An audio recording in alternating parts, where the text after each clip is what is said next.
compartilhar com os irmãos João 17, irmãos, a partir do verso número 20, irmãos. Nós vamos falar também sobre o derramamento do Espírito Santo, irmãos, de uma forma especial esta noite, em nome de Jesus. Verso 20 diante diz assim: eu não rogo somente por esses, mas também por aqueles que pela sua palavra hão de crer em mim, para que todos sejam um, como tu, ó Pai, tu és em mim e eu em ti, que também eles sejam um em nós, para que o mundo creia que tu me enviaste. E eu lhe deis a glória que a mim me deste, para que sejam um, como nós somos um, eu neles e tu em mim, para que eles sejam perfeitos em unidade, e para que o mundo conheça que tu me enviaste a mim, e que tens amado a eles como me tens amado. Pai, aqueles que me deste, quero que onde eu estiver, também eles estejam comigo, para que vejam a minha glória que me deste, porque tu me has amado antes da criação do mundo. Pai justo, o mundo não te conheceu, mas eu te conheci, e esses conheceram que tu me enviaste a mim. E eu lhe fiz conhecer o teu nome, e eu lhes fiz conhecer o teu nome, e me farei conhecer mais, para que o amor com que me tens amado esteja neles, e eu neles esteja. Amém, irmãos? Quero compartilhar com os irmãos essa porção de Deus sagrado nesta noite. Quando eu entrei aqui, eu dobrei meus joelhos e falei: poxa Deus, quantas vezes antes de pregar o Senhor usou alguém para dizer assim: vai lá que eu vou te usar? E hoje o Senhor ficou em silêncio comigo, e de repente me ensinou a cantar este hino na casa do Pai. Eu falei: Deus, queria que seja uma confirmação para falar essa noite de paternidade. Eu começo a entender, e falando com Deus, há muito tempo que eu tento entender esse amor tão profundo de Deus sobre as nossas vidas. E eu começo a ver desde o livro do Gênesis, a criação, quando Deus criou o homem. A Bíblia diz que Deus criou todas as coisas e Deus agora decide criar o homem. Quando Ele cria o homem, a Bíblia vai nos fazer entender que Deus viu que não era bom que o homem ficasse só, e Ele cria uma ajudadora, uma auxiliadora. E nós vamos também perceber que a Bíblia vai dizer que todos os dias, no final da tarde, o Senhor Deus passava ali para poder conversar com o homem. Logo nós entendemos que o próprio Deus tinha esse desejo, esse prazer de se relacionar com o homem. Havia esse desejo no coração de Deus, porque a Bíblia vai dizer que era sempre no final da tarde. Aqui em São Paulo é bem comum no final da tarde todo mundo chegar em casa, tomar um café e se relacionar com a sua família. Então imagino eu que por diversas vezes o Senhor Deus vinha para apenas se relacionar com Adão. E eu imagino que dias prazerosos e que dias maravilhosos eram para Adão poder se relacionar com Deus, poder conversar com Deus. Imagine você que todos os dias, no final da tarde, Adão chegava para Deus e com toda alegria ele falava para Deus as experiências que ele tinha tido naquele dia. Imagine você que Adão chegava para Deus e falava: olha Senhor, hoje eu dei nome para os animais, hoje eu dei nome para algumas aves, também dei nome para alguns peixes, Senhor.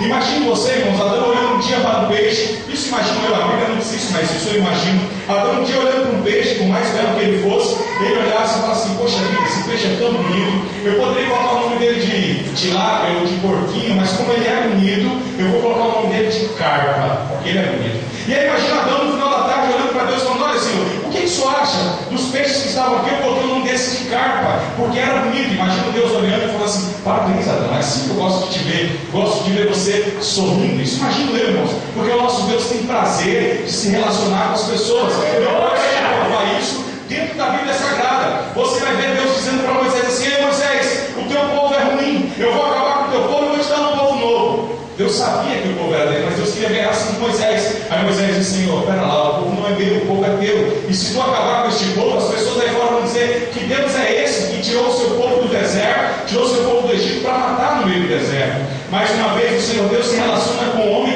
querendo ouvir a opinião do homem quando ele fala para Abraão. Ele, na teofania de Deus, onde estavam os 3 anjos, representando Deus Pai, Deus Filho, Deus Espírito Santo, Deus virou naquele momento para Abraão e disse assim: estamos indo para Sodoma e Gomorra e lá vamos destruir essa cidade. Você acha que Deus não sabia o que estava no coração de Abraão? Mas ele queria ouvir a voz de Abraão acerca da destruição daquela cidade. Então é bem notório que Deus tinha prazer de se relacionar com o homem desde o início de todos os tempos, como ele ainda tem nesta noite, sempre prazer de se relacionar com os homens.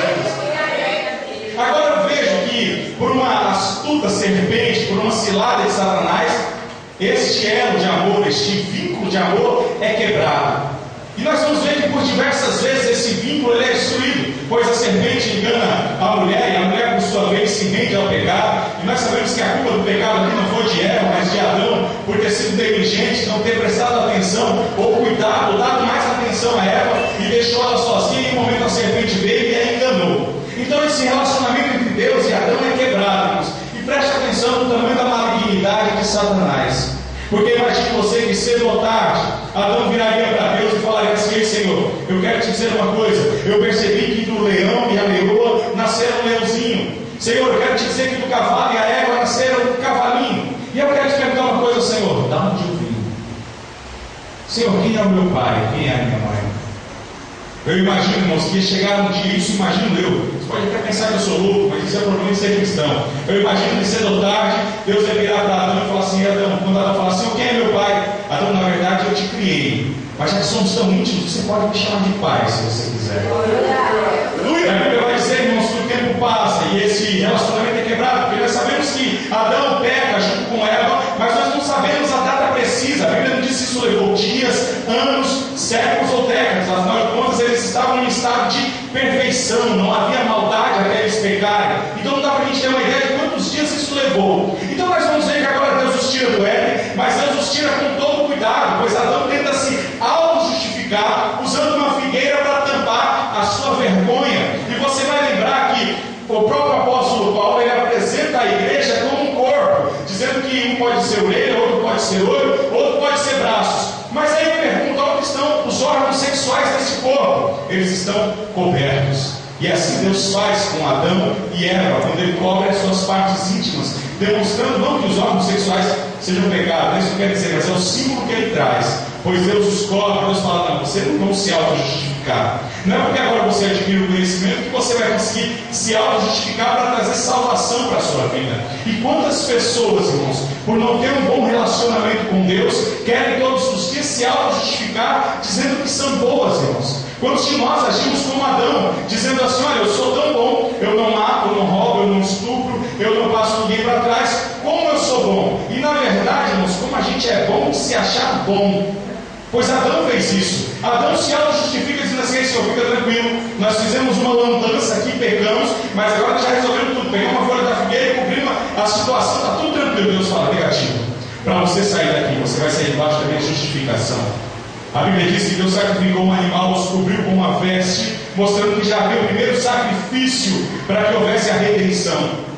E sabemos também da promessa que é estabelecida ali no Éden, quando o Senhor Deus diz assim: olha, porém inimizade entre ti e a semente da mulher serpente. A semente da mulher irá pisar na tua cabeça, e você tentará morder o seu calcanhar, ou vai morder o seu calcanhar. E assim sabemos que a primeira promessa de salvação é estabelecida ali no Éden. Pois bem, passa-se o tempo, Deus salva, Deus tira os homens, justifica ele a primeira vez, mas eu vejo o cuidado de Deus, irmãos, com este casal. Pois você já observou quem ensinou Adão a ser pai? E quem ensinou Eva a ser mãe? Porque então nós começamos a entender que minha esposa, para aprender a ser mãe, ela aprendeu com a mãe dela com a mãe dela por sua vez, e assim sucessivamente. Mas quem ensinou Eva a ser mãe, irmãos?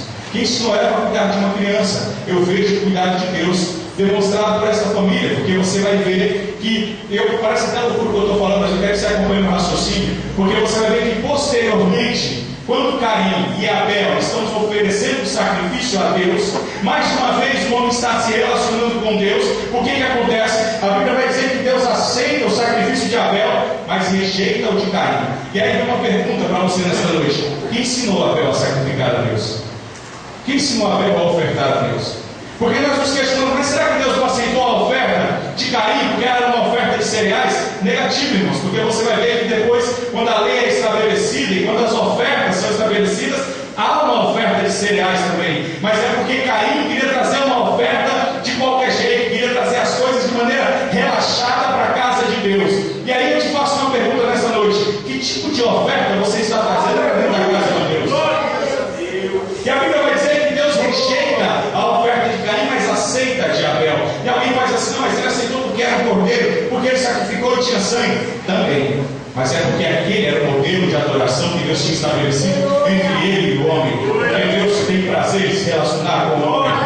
Mas agora Caim representa o mesmo lado humano do seu pai. e ele oferece então um tipo de oferta de qualquer jeito. A Bíblia diz que depois dos dias que as suas frutas e verduras já estavam murchas, queimadas do sol, ele vem entregar para Deus como se ele dissesse assim: olha, eu trabalho tanto, eu sou tão ocupado, que o que eu tenho para te dar é esse, é a sobra que eu tenho. Querido, não dê a sobra para Deus, dê o melhor, oferte o melhor. A Bíblia vai dizer que Abel ofertou o melhor, e ainda que Caim tenha matado, a Bíblia diz que até hoje, ainda morto, o testemunho de Abel fala, porque foi aceita a sua oferta. Então nós vemos aqui que de novo o relacionamento é quebrado, de novo o relacionamento ele é trincado, ele é acabado, e esse relacionamento paternal não pode ser estabelecido. Então o tempo passa, depois nós conhecemos a história de Abraão. Abraão é chamado para ser pai de multidões, pai da fé, mas Abraão dá um péssimo exemplo de família, pois ele ama mais um filho e abandona o outro. E nós temos que entender aqui que não é porque Isaac era o filho da promessa que ele tinha que abandonar e rejeitar Ismael, pois Deus não pediu para que ele cometesse o pecado de se deitar com Agar. Ele se antecipa, quer ensinar Deus a ser Deus, e acaba tendo Ismael, e depois ele rejeita o próprio filho, largando o seu filho no deserto. Então esse vínculo de novo ele é quebrado. Deus não pode mostrar que um bom pai não cria acepção entre os filhos, pois Abraão não cria acepção entre os seus filhos. Isso vai passando para Isaac. Isaac mostra que ama mais Esaú do que Jacó. Isso passa para Jacó, pois Jacó ama mais José do que os outros 11. Porém vem José e José quebra tudo isso. José faz uma tipologia de Cristo,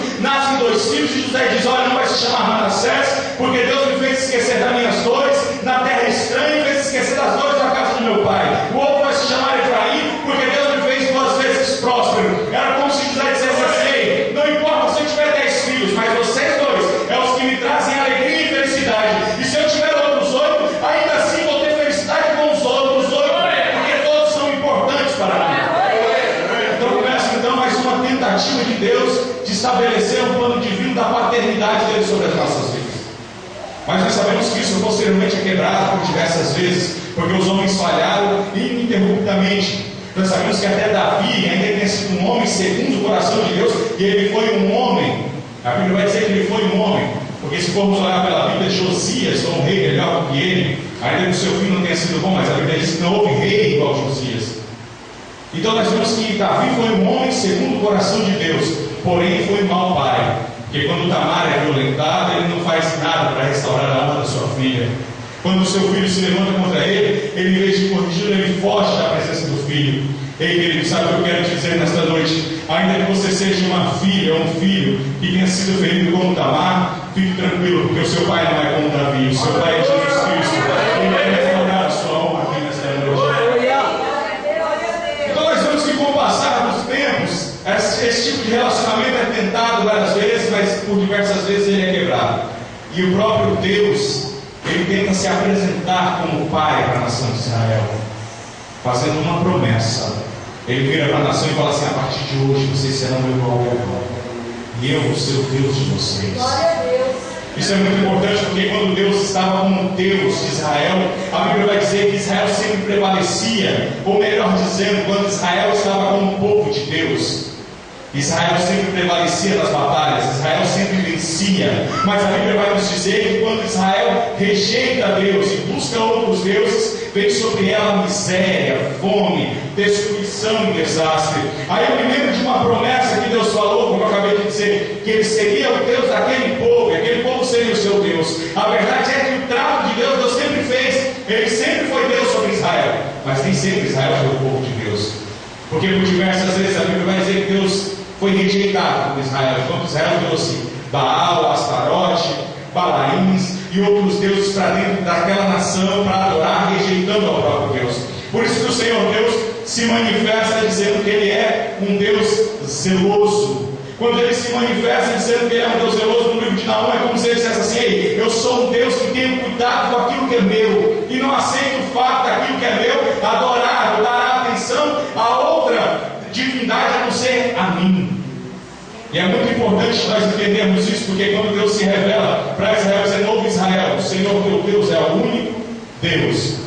Ele não fala único, como alguns aí fora dizem, no sentido dele ser o único Deus.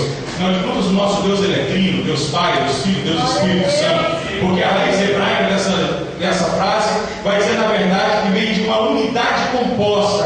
É como se você olhasse um cachorro, você sabe que só é um cacho, mas você sabe que está cheio de uvinha. Assim é o próprio Deus, unidade composta. Você sabe que é um cacho, mas tem 3 uvas para alimentar a sua vida. Unidade composta. E ele se promove para Israel dizendo assim: olha, eu sou o único Deus, ou seja, esse é o Deus que vocês têm que buscar, a mim. Mas isso não acontece. E por que isso não acontece? Israel vai sofrendo, vai padecendo, as leis se tornam pesadas demais, Israel não consegue cumprir, chega na situação de Obadias, Naum, Jeremias e o próprio Joel, que é o tema dessa campanha, avisando que todo sofrimento, toda aquela desgraça, toda aquela destruição é exatamente porque o povo estava longe de Deus. E aí você pode se perguntar, mas poxa, mas o que isso tem a ver com a mensagem, com o texto inicial? Bem simples, irmãos. Quando nós não nos relacionamos com Deus, quando nós nos relacionamos com qualquer outra coisa que roube o nosso coração, a atenção e toda a adoração a Deus, nos sobrevém destruição, nos sobrevém infelicidade, nos sobrevém desânimo, nos sobrevém desinteresse. Logo cedo ou logo tarde, nós despertamos um dia e dizemos assim: hoje eu não vou para a igreja, hoje eu estou desanimado, já não quero mais ver o pastor, já não quero mais ver a pastora, são sempre as mesmas coisas, sempre a mesma pessoa. Na hora de mudar, eu preciso ir fora, conhecer outra igreja, ou até quem sabe dar um tempo, um pouco, porque eu estou necessitando deste tempo para respirar. Aí o problema, querido, já não está nas pessoas que estão ministrando sobre a sua vida, nos seus pais espirituais. O problema está dentro de você, por você ter deixado um relacionamento santo e perfeito. Cuidado para você não cair no mesmo erro que Adão. E imagine você que dias dolorosos não devem ter sido para Adão, desde o dia que ele foi expulso do Éden até o dia da sua morte. Ficar imaginando, ou ficar se deleitando nas lembranças dos momentos prazerosos de se relacionar com Deus.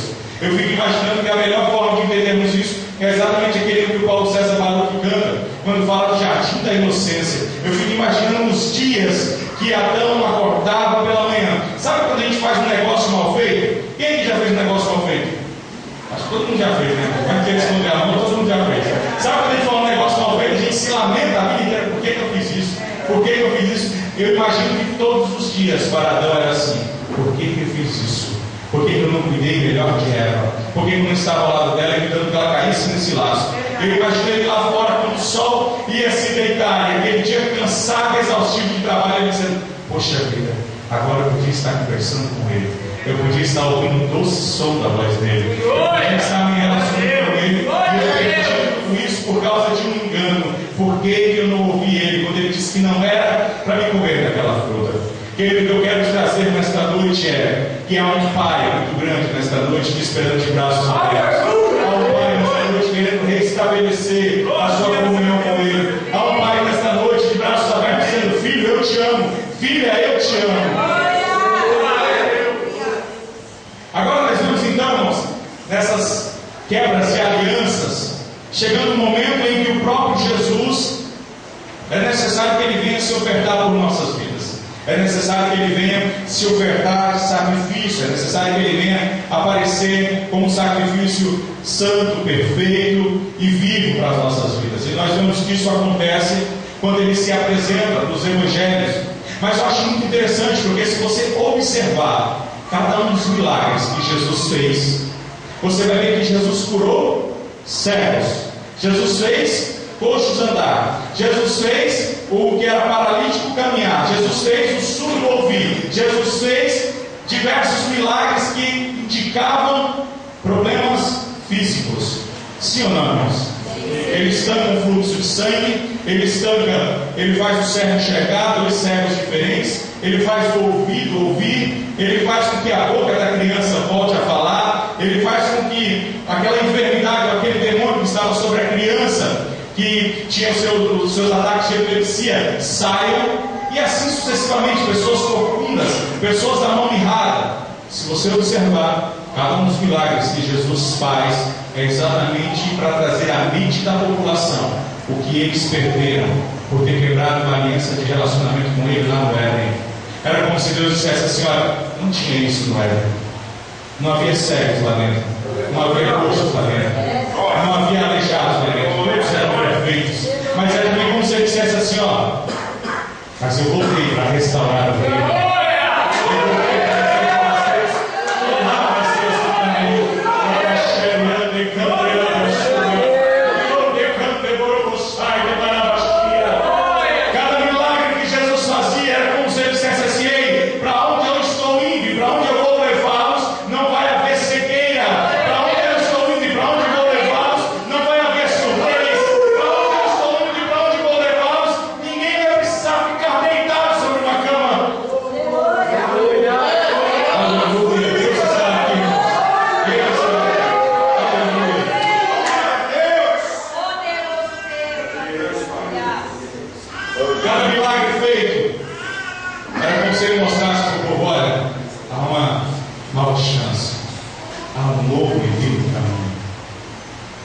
Mas esse novo caminho só pode ser feito por intermédio de quem disse: olha, conhecereis a verdade vos libertará. E aí ele diz assim: olha, eu sou o caminho, a verdade e a vida. Ele diz: ninguém pode ver o Pai a não ser por mim. Jesus queria demonstrar que este novo caminho que estava nos aguardando, este novo caminho que está nos aguardando, só há uma maneira de passarmos, só há uma maneira de chegarmos até Ele, passando por Jesus Cristo. E aí eu entendo que vem o texto de Mateus, capítulo 11, onde ele diz assim: olha, vinde a mim todos que estáis cansados e sobrecarregados, e eu vos aliviarei. Tomai sobre vós o meu fardo e o meu jugo, meu fardo que é leve, meu jugo que é suave. É um convite, é como se ele dissesse assim: ei, chegou o tempo de todo esse sofrimento, de toda essa angústia cessar. Chegou o tempo de um novo tempo sobre a sua vida. Eu estou te ofertando, vem até a mim. Mas aí vem uma questão bem simples. Ele diz assim: aprendei de mim, sou manso e humilde de coração. A verdade é, irmãos, o convite ele é aberto para todos nós, mas a questão é que há condições para esse convite. Esse convite não dá para a gente dizer assim: olha, eu posso ir, eu posso estar lá, eu posso permanecer do jeito que eu estou. Não, irmãos. Esse convite ele é aberto para todos, mas ele é estabelecido por duas regras: mansidão e humildade. Se não houver esses ensinos de mansidão e humildade, se não houver um aprendizado sobre as nossas vidas, não há como estarmos com Jesus. Porque eu me lembro do que está escrito em Filipenses, capítulo de número 2, quando o apóstolo Paulo diz: de sorte que haja em vós o mesmo sentimento que houve em Cristo Jesus. E eu só consigo entender o tipo de sentimento que há em Cristo Jesus. Primeiro, de humildade. De humildade. Segundo, o sentimento que eu detecto aqui em Jesus Cristo, tirando a mansidão e a humildade, a mansidão e a humildade, que ele se prontifica a nos ensinar, que na verdade esse é o único critério para a gente aceitar o convite de virmos cansados e oprimidos. Mas existem características da personalidade de Jesus. Uma delas é a humildade, como o próprio Deus se humilhou e se sujeitou como homem. Isso é muito importante, porque se você quer fazer parte dele, para ser um só com ele, como ele disse aqui no Evangelho de João, você vai ter que ter humildade. Porque a Bíblia vai dizer, quando a gente leu aqui no texto, ele fala para o Pai da seguinte forma: essa é uma oração que ele faz para os seus discípulos. Ele diz assim: eu não rogo somente por eles, mas também por aqueles que pela sua palavra hão de crer em mim. Aqui ele já estava falando do meu e do teu nome há mais de 2000 anos atrás, registrado na Bíblia. Para que todos sejam um, como tu, ó Pai, o és em mim e eu em ti, que também eles sejam em nós. Queridos irmãos, ainda que desejamos, ou ainda que almejamos um grande avivamento, ainda que desejamos e ainda que almejamos um grande avivamento no meio das igrejas, eu não posso dizer que nós vivemos esse avivamento que Joel profetizou ainda. Eu não posso dizer, porque quando este avivamento acontecer em nossas vidas, nunca mais teremos divisão de denominações. Falaremos as mesmas línguas, estaremos adorando ao mesmo Deus, sem questão de placa, porque lá no céu não vai haver divisão, irmão, seremos um só em Cristo. Então não posso dizer que esse avivamento já está acontecendo. Eu entendo que quando houver este avivamento, o Deus que me mudou não vai só notificar a mim, mas vai notificar também a minha família, o meu vizinho, o meu pai. Eu entendo que esse avivamento, quando ele chegar, ele vai ser tão profundo e tão forte como foi no início do século, na rua Azusa, como foi lá dentro da Colômbia, em Bogotá, quando diversos narcotraficantes foram expulsos de dentro de Bogotá por causa do avivamento que acontecia dentro das igrejas, que acontece até hoje dentro das catedrais de Bogotá, catedrais evangélicas, catedrais protestantes, com mais de 30 mil crentes para assistir um culto. Algumas pessoas passam até uma hora na fila para entrar dentro de uma catedral. Então esse avivamento ele vai incendiar a terra inteira, irmãos. As pessoas vão tentar aproveitar aqui, mas não ouvem lá. Como acontece na Nigéria, como o pastor William Boyd, quando prega, são mais de 2 milhões de telespectadores ouvindo na Nigéria. E quando as pessoas se rendem a Cristo, são milhares e milhares de pessoas. Quando esse avivamento acontecer dentro da nossa nação, não vai mais haver senhora alguma, mas as pessoas vão poder declarar: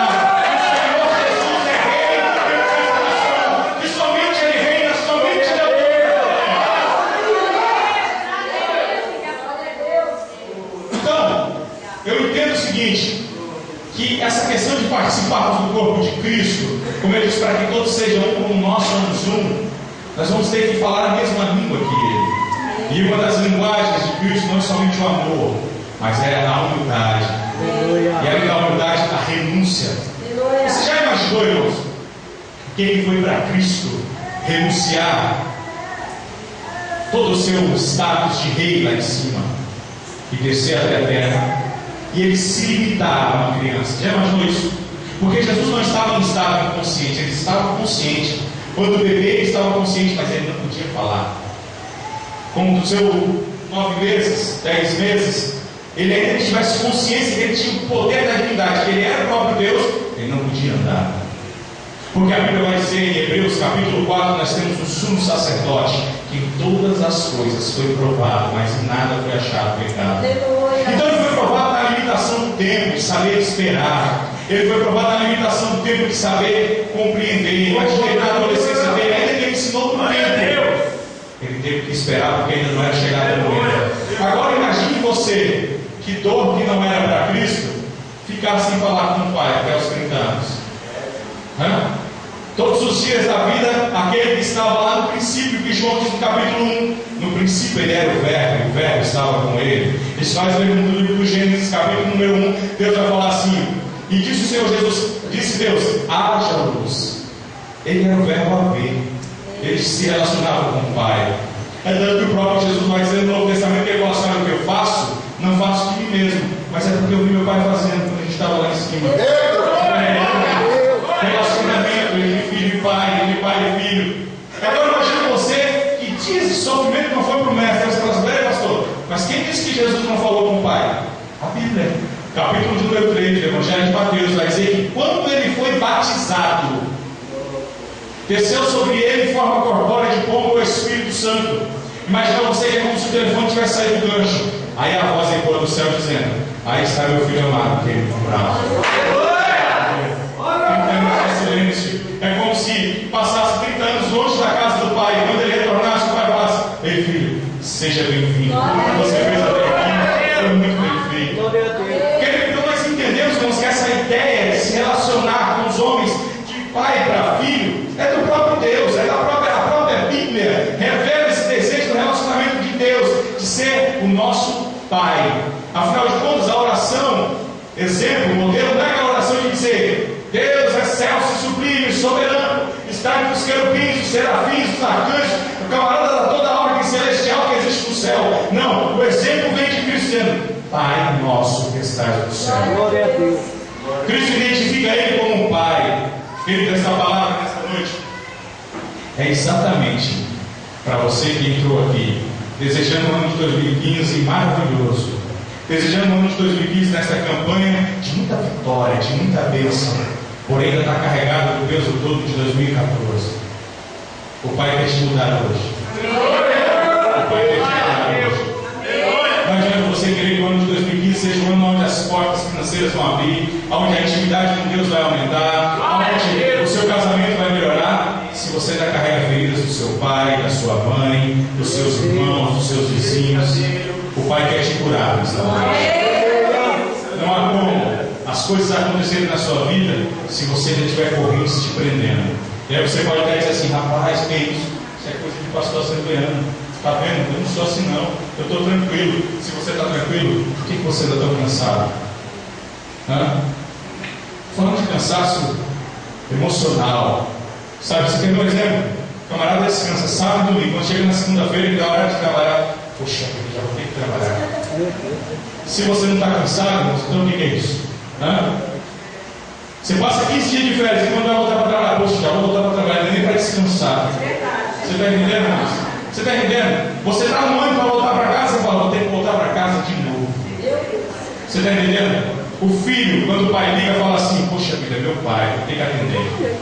Se você não está cansado, o que é isso então? Fala para mim. Querido, o Pai quer te curar dessa coisa.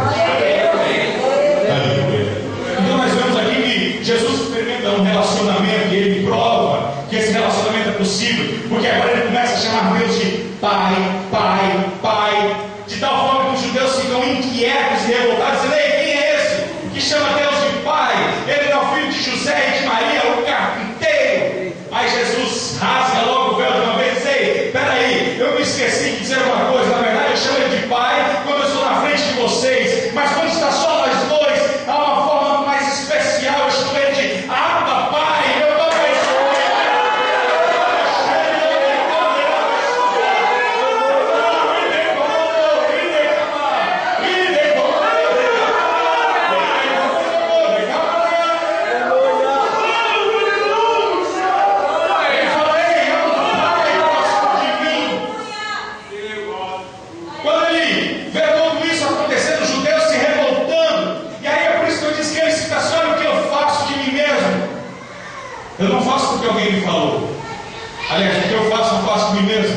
Eu não faço porque alguém me disse. É como se ele dissesse assim: ei, Moisés deu a lei para vocês, porque eu estava lá escrevendo junto com o Pai. Abraão se tornou o pai da fé porque eu e o Pai nomeamos ele. É como se ele falasse: ei, Davi tem uma promessa de um trono estabelecido sempre eterno, porque eu e o Pai prometemos para ele. Mas só que tem uma coisa: tudo isso vocês ouviram falar, mas agora o que eu faço é porque eu vi com os meus olhos, porque eu estava lá com o meu Pai. E a Bíblia vai dizer, irmãos, que no final de tudo isso, ele estabelece algumas coisas pedindo para o Pai, pedido de muita ousadia, diria eu, que só ele poderia fazer. Ele diz assim, verso 21, para que todos sejam um como tu, ó Pai, tu és em mim e eu em ti, que também eles sejam em nós. Lembra do que eu te falei da unidade composta? Porque nós vamos lembrar que existem dois tipos de único na Bíblia. Abraão ouviu a voz de Deus e Deus falou para Abraão assim: Abraão, oferece o teu único filho. A raiz hebraica para isso é para unidade absoluta, só. É como laranja, tem a casca, os gomos e a semente lá dentro, mas tudo está dentro da casca.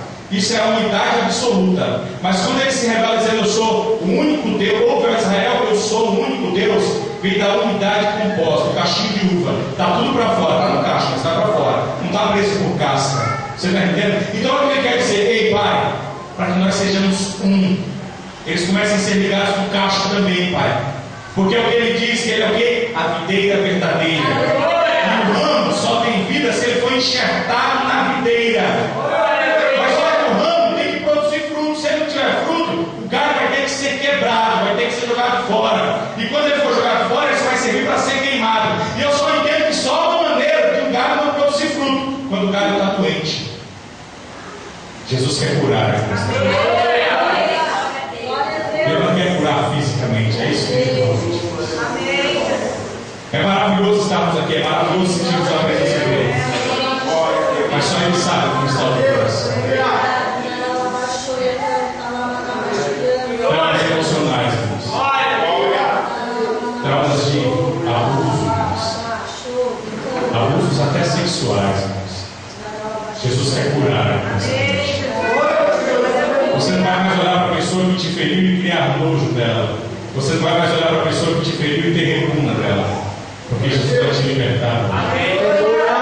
Porque nós esquecemos de uma coisa, irmãos. Sabe por que as pessoas nos ferem, irmãos? O horário está indo. Sabe por que as pessoas nos ferem, irmãos? Porque elas já estão feridas. E quem está ferido, ela não percebe que está ferindo os outros. Você está entendendo? Uma pessoa que ela foi ferida demais, maltratada demais, ela não percebe que ela está ferindo os outros. Para ela acha que isso é o normal. Querido, essa palavra está sendo liberada da parte de Deus sobre a tua vida, para que você comece a liberar perdão sobre os que te feriram. Porque, meu querido, guardar rancor e mágoa não vai mudar o coração daquela pessoa. E esperar que Deus falar: olha, na verdade eu vou dizer uma coisa, pastor, eu estou orando, Deus vai quebrar, Deus vai moer, Deus vai triturar. E o Miranda sabe que eu passei por uma situação esses dias, determinada pessoa da igreja, que eu podia até orar assim, mas eu nunca orei, nunca tratei assim. Amém. Porque eu acredito que Deus é um Pai. Amém. Eu posso te provar isso dentro da Bíblia, porque Ele vai dizer assim: ó, se vós que sois maus conseguem dar coisas boas aos vossos filhos, porque qual de vós, o filho tendo fome, pedindo pão, você vai dar uma pedra? Ou qual de vós, o filho tendo fome, pedindo um peixe, você vai dar uma serpente? Ou qual de vós, o filho tendo fome, pedindo um ovo, você vai dar um escorpião? Aí ele disse: vós que sois maus conseguem dar coisas boas aos vossos filhos, quem dirá ao vosso Pai que está no céu? Você está entendendo, irmãos? Amém. Quando o seu filho faz raiva, vocês que são pais, ou vocês que são filhos, alguma vez sua mãe vai até te dar uma correção, mas nunca arrancou seu braço fora, nunca te lançou numa fogueira, nem que ela tivesse tido vontade, mas ela não lançou. Você está entendendo, irmãos? Então, se ela não fez isso, querido, por que então Deus iria fazer isso com outros filhos dele? Agora eu aprendi uma lição muito importante, irmãos, que quando nós estamos aqui, ó, faz de conta que isso daqui é o centro da vontade de Deus. Quando nós estamos aqui, ó, debaixo do centro da vontade de Deus, se Satanás tentar me atacar pela esquerda, a vontade de Deus vai me proteger. Se ele tentar pela direita, ela vai me proteger. Na frente, atrás, por baixo e assim sucessivamente. Mas essas pessoas que nos ferem ou que são feridas, elas acabam fazendo isso, ó. Elas saem debaixo da vontade de Deus. E quando elas saem, a vontade de Deus não vai vir aqui, ela vai continuar aqui. Quando Satanás tentar feri-las, ele vai acertá-las, porque a vontade não vai até elas, elas vão ter que vir até a vontade. Você está entendendo, irmãos? Então não é Deus que quebra, é a mão de Satanás que pesa, porque Deus já não está mais protegendo. Porém, ele continua de braços abertos, como aquele pai amoroso do filho pródigo, que o filho até desistiu do pai, mas o pai aguardava ansioso pelo retorno do filho. Querido, o que eu quero te dizer nesta noite é bem simples. A Bíblia vai dizer aqui, nos versos seguintes, Deus pede para Deus Pai, Jesus pede para Deus Pai, dizendo assim: Pai, para que eles sejam um como nós somos um. E aí eu imagino qual que é o tipo da unidade do Pai e do Filho. Imagine você, que a Bíblia vai nos dizer, irmãos, que Jesus Cristo, ele fala aqui, no início ele estava lá com o Pai. João diz isso. Então imagine você, os momentos prazerosos de relacionamento. Com o passar do tempo, ele vem e ele conversa com o Pai. Depois do batismo, a voz ecoa do céu dizendo que, antes do batismo, aliás, ele não conversa com o Pai, mas após o batismo, a voz vem do céu dizendo: este é meu filho amado que ele comprava. O texto original quer dizer o seguinte: esse é meu menino. Eu quero lembrar de ver todo dia. Esse é o que me traz felicidade. Meu único filho, mas eu tenho prazer, né? Porque isso acontece de novo quando Deus vai, quando Jesus vai se transfigurar. E quando ele se transfigura de novo, Deus Pai aparece no céu falando: olha lá, Moisés, olha lá, Elias, está ali Pedro, Tiago e João, mas ali está meu filho. Aleluia! Eu amo. Eu até gosto de Moisés, até amo Elias, até amo Pedro, Tiago e João, mas ele é meu filho. Você está entendendo, querido? Você vai perceber que quando isso acontece no Evangelho de Mateus, capítulo 3, após Jesus ser identificado como filho, logo ele é encaminhado para o deserto. E quando ele é encaminhado para o deserto, nos dá a impressão que foi o Espírito Santo que o levou até lá. E não foi. O Espírito Santo estava com ele. Por quê? Porque você vai ver que quando Satanás o tenta, ele fala: você traz o Filho de Deus? Quando os anjos trazem uma comida aqui para você, ele fala: não, na verdade eu vou te dizer, Satanás, tem só de pão viver a ovo. Tá bom, então vamos lá no final. Espera o Filho de Deus, você tira daqui, porque está escrito que aos teus anjos dará ordem para te socorrer. Na verdade está escrito também, Satanás: não tentará o Senhor teu Deus. Por duas vezes ele pergunta se tu és o Filho de Deus. Querido, ali não estava em jogo a nossa salvação, mas estava em jogo a identidade de filho. Você está entendendo? Você entendeu? Não sei direito se vai dar glória a Deus. Ali não estava em jogo a nossa salvação, estava em jogo a identidade de filho. Sabe o que isso quer dizer? Que quando o pecado está na sua frente, quando o inimigo prepara um banquete para você, não está em jogo a sua salvação, mas está em jogo a sua identidade. Sabe por quê, irmãos? Porque o apóstolo Paulo vai dizer que pela cruz e pelo sacrifício de Cristo nos tornamos filhos de Deus. E se logo somos filhos, logo somos herdeiros. Queridos, isso é muito importante entender nessa noite. Só herdeiro tem direito à herança. Se você perder a identidade de filho, você não vai ter direito à herança. Você está entendendo? É por isso que Jesus continua dizendo: Pai, para que eles sejam um como nós somos um.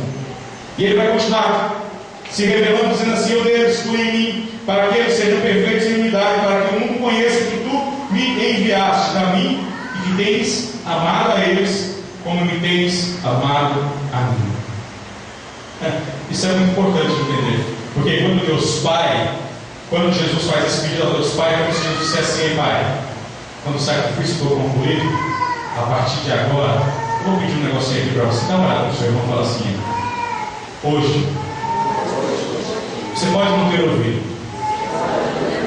no eu te amo, o seu esposo, no eu te amo, a sua esposa, no eu te amo, os seus filhos, no eu te amo, os seus amigos. Mas preste atenção, Jesus disse assim: Pai, que tens amado a eles como me tens amado a mim. Aleluia! Deus Pai não amava Jesus como um servo. Deus Pai não amava Jesus como amou Abraão. Deus Pai não amava Jesus como amou a Jeremias, não amava como amou a Daniel. E olha que a boca de Daniel era grande. Porque a Bíblia vai dizer que no momento da oração já veio a resposta, porque Daniel é especial para Deus. Você não vai ouvir Deus falando assim: ei, Daniel, aí está o homem amado que ele compraz. Ou aí está Davi, o homem que ele compraz. Aí está Abraão, o homem que ele compraz. Não. Você vai ouvir dizer: aí está meu filho amado que ele compraz. um eu te amo de meio mundo de pessoas neste dia ou até o início deste ano, mas há um amor do Pai sobre a tua vida. Queremos se revelar para você nesta noite. Aleluia! Há um amor que quer te curar. Lembra que eu falei que quando você não libera perdão, quem está preso não é outra pessoa, mas você? Porque você não vai ser a última que ela feriu, ela vai continuar ferindo outras pessoas. E quando você lembra dessas feridas, te traz tristeza, te traz mágoas, sua motivação do dia vai embora, o seu ânimo acaba, vem o sentimento de ser injustiçado. A gente diz assim, mas por que não acontece nada com ele ou com ela? Só acontece comigo, só dá errado comigo. Ele continua se dando bem, fazendo mal, se dando bem, ela continua se dando bem, fazendo mal, se dando bem. Ele fica tranquilo. Eclesiastes 10, verso 8 verso 10, vai dizer que, por não ser executado de imediato a justiça, essas pessoas imaginam que nenhum mal vai lhes acontecer, mas vai. Se elas não voltarem para Cristo, o mal virá sobre elas. Então fique tranquilo. Nesta noite o Pai quer te ensinar perdão para você, Senhor. Para essas tristezas não invadirem mais o seu coração. Para essas dores não tomarem mais conta de você. A ideia da paternidade de Deus ser revelada é exatamente o que Jesus nos traz nos Evangelhos, porque em todo o Antigo Testamento, de Gênesis a Malaquias, você vai ver Deus sendo chamado de Pai aproximadamente 40 ou 45 vezes, mas no Novo Testamento, nos 4 Evangelhos apenas, Deus é chamado de Pai mais de 170 vezes. O próprio Jesus quer dizer assim, ó, há uma nova aliança sendo estabelecida. Essa aliança agora não vai ser mais estabelecida como era antes, de um Deus majestoso e glorioso aos seus servos da orelha furada. E era bem complicado esse negócio de servo da orelha furada, pois preste bem atenção. Afinal de contas, ser servo, irmãos, é algo maravilhoso, é servir sem esperar nada em troca. Sensacional, isso é ótimo. Lucas 17:10 diz isso. Agora o problema é que quando você é servo, você carrega algumas marcas. Você quer ver um exemplo? Por que todo o tempo o povo, quando sai do Egito, uma hora está adorando a Deus, outra hora quer adorar imagens? Por que o povo, uma hora está satisfeito, outra hora está insatisfeito? Meus irmãos, foram mais de 400 anos sendo escravizados no Egito. Você acha que isso ia sair do dia para a noite no povo? O povo ainda carregava marcas como escravos, eles ainda não estavam libertos. Eles tinham saído do Egito, mas o Egito não saiu de dentro deles. Você está entendendo? Então é por isso que Deus Pai se revela agora através do seu Filho Jesus, dizendo: ei, novo relacionamento agora não vai ser entre Deus e servos, vai ser entre Pai e Filho. Glória a Deus. O novo relacionamento agora vai ser entre Pai e Filhos. Isso é tão profundo, porque quando Jesus está terminando sua oração, ele diz assim: olha, agora é o seguinte, e eu acho isso muito importante, porque no Evangelho, lá no finalzinho, nos últimos versículos, além dele pedir para o Pai, para nós fazermos parte da unidade composta, ele vai dizer uma outra coisinha no finalzinho: olha, eu preciso conhecer o teu nome, verso 26, e lhe farei conhecer mais, para que o amor com que me tens amado esteja neles e eu neles esteja. Aí verso 25, Pai justo, o mundo não te conheceu, mas eu te conheci, e esses conheceram que tu enviastes a mim. E verso 24, Pai, aqueles que me deste, onde eu estiver, também eles estejam comigo, para que vejam a minha glória que me deste, porque tu me has amado antes da criação do mundo. Aleluia! Sabe o que Jesus queria dizer? É como se ele dissesse assim: quem ama bem o seu pai, vai dizer assim: ó, rapaz, é meu pai. Posso não? Vai dizer assim: Fabrício, quem conhece meu pai? Meu pai é um excelente motorista, Fabrício. Meu pai é uma pessoa sensacional. Meu pai tem 25 anos de carteira de motorista de ônibus. É um cara incrível, Fabrício. Você tem que conhecer meu pai. Eu vou falar tão bem do meu pai, tão bem do meu pai, que quando você chegar perto do meu pai, você vai dizer assim: rapaz, não é que seu pai é isso mesmo que você falou, rapaz? Você está entendendo? É como se Jesus dissesse assim: ei, pai, eles têm que comprovar o que eu estou falando aqui para eles. Nós precisamos estar juntos para vermos que nós somos um. Porque até então só tenho falado de ti, pai. E aí eu posso te provar isso, porque é o que Jesus falou: eu estou indo para o meu pai vos preparar moradas. Se não fosse assim, eu não teria dito. Olha o que ele está querendo dizer: eu estou indo para lá, mas fica tranquilo que eu estou indo preparar uma coisa melhor para nós. Eu vou fazer com as minhas próprias mãos. É eu que vou fazer. E aí eu fico imaginando que de duas umas, irmãos. De duas umas. Lá no céu deve ter um monte de casa de madeira, de acácia revestido por ouro. Isso é coisa de crente doido. Porque Jesus era carpinteiro. Eu imagino que lá em cima deve ter um monte de chalé bonito esperando a gente. Coisa do céu, irmãos. Você está entendendo? Aleluia! Isso é apenas uma tipologia, vai? Vamos usar esse termo.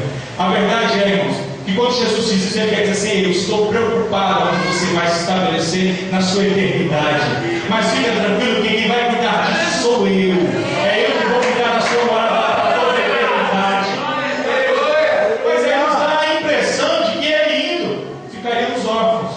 Não é assim? Mas ele fala: mas fica tranquilo, eu vou, mas eu estou deixando alguém igualzinho a mim. Eu estou deixando um paracleto. Alguém que é igual, a mesma essência, a mesma pessoa, alguém que está saindo da unidade composta, está do lado de vocês. Ele vai estar aqui. Isso é fascinante, porque a Bíblia vai ser, na terceira epístola de João, tem que terminar. Vai dizer assim, perdão aí, pastor Otávio. Vai dizer assim que Jesus diz: olha, se pecares, filhinhos, fique tranquilo, tem advogado, Jesus Cristo, justo, que intercede junto ao Pai. Então ele está lá em cima intercedendo, junto ao Pai. Na verdade, eu vou dizer, como o filho de criança diz, ele é a própria intercessão em pessoa. Mas ele tem um outro que ficou aqui. E esse outro é aquele que, quando você não tem mais força, ele está do teu lado. Esse outro é aquele que, quando você está desanimado com os pés na igreja, só quando você entra aqui, às vezes não precisa nem de louvor, mas quando você põe os pés aqui, ele toca no teu coração. Esse outro é aquele que, quando você está sozinho na rua, de repente vem uma brisa no teu rosto e dá uma vontade de chorar, ele está lá te consolando. Esse outro é aquele que, quando você está sozinho dentro de casa, pensando em fazer coisas que são desagradáveis, e você mais precisa da parte de Deus. Esse outro é aquele que, quando você já pensou até que abriu mão da tua própria vida, ele foi lá e te consolou. Não vale a pena. Você é especial. Querido, essa palavra é para você nesta noite que entrou aqui arrasado, quebrado, até com esperança de que o mundo seja maravilhoso, mas você sabe que isso é uma esperança apenas da parte de fora. Ela não entrou lá dentro ainda, ela não está lá dentro do teu interior. Mas nesta noite o Pai quer fazer esta mudança na tua vida.